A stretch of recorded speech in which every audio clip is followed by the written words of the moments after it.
Sanjay, what about you? So obviously, what about 2 years or a little less on this new journey with Food Secure and building up more pan-India presence?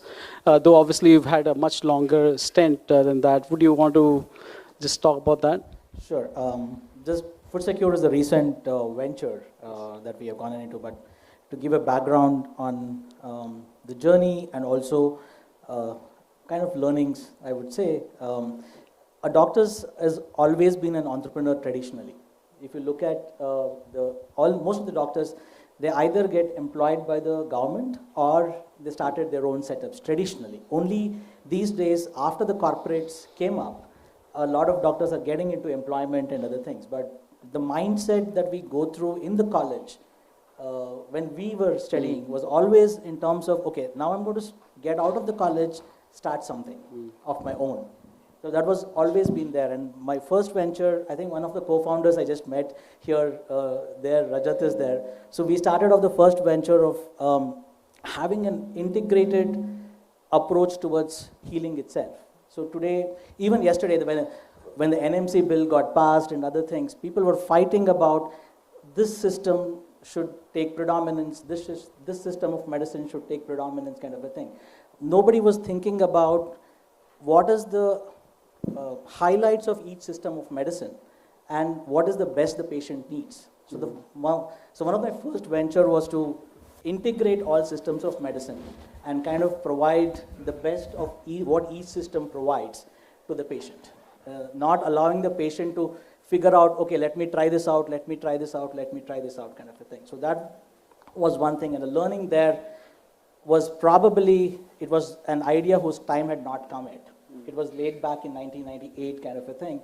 And so that didn't go through well. The whole idea and the concept didn't go through well. And then there was a stint of where I was employed in various medical institutes, and then came back in the form of the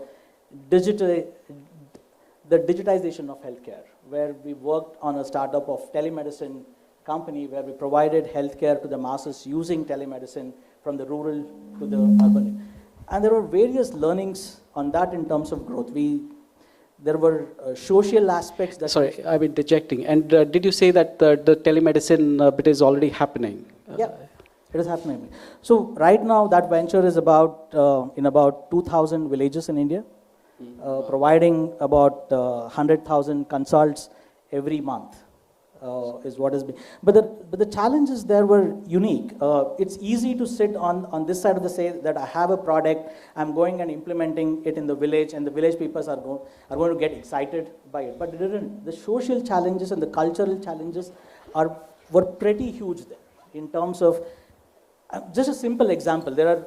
I could list out, and probably the panel discussion time would not be enough. A simple example there was, we said that we are going to set up a clinic.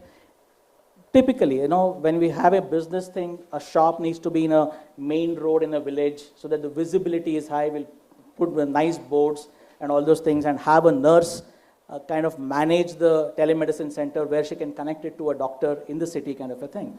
And we did all that. We invested about 25 clinics in rural Shivgangai district of Tamil Nadu were opened with this concept. We didn't have patients working in there. And we were figuring out what happened. There were other causes. One of the major causes that we saw was the patients were women and children, majorly, who come to the clinic. In the village are women and children. And they didn't want to come to the main road and show themselves that they are unwell to the public around. So they preferred these clinics to be somewhere inside than on the main road. So these are the kind of things only when we hit the road that we start learning, not while sitting in the office and strategizing, kind of a thing. So these things was a learning there.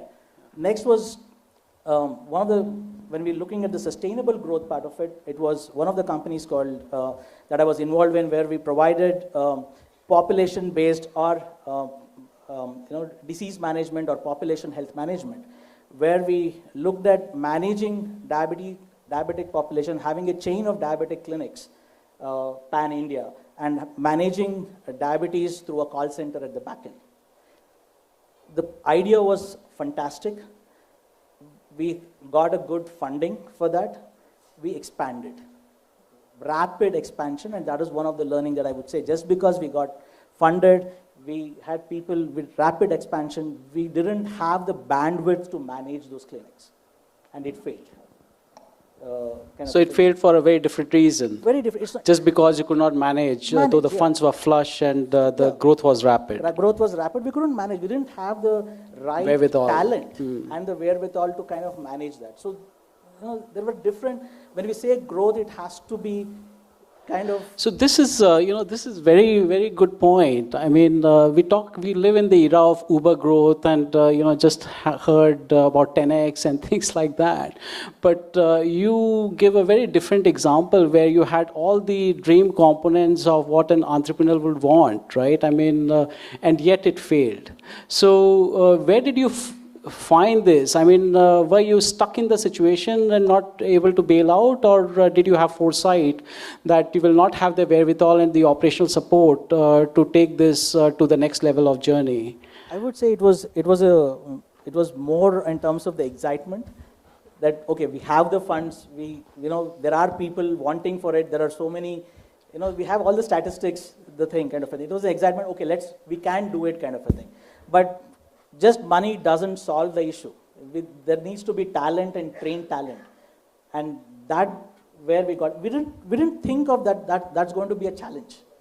And only when we hit the road, we started seeing that having a similar, we say McDonald's. We wanted to have a diabetes clinic like a McDonald's where it's going to replicate everything.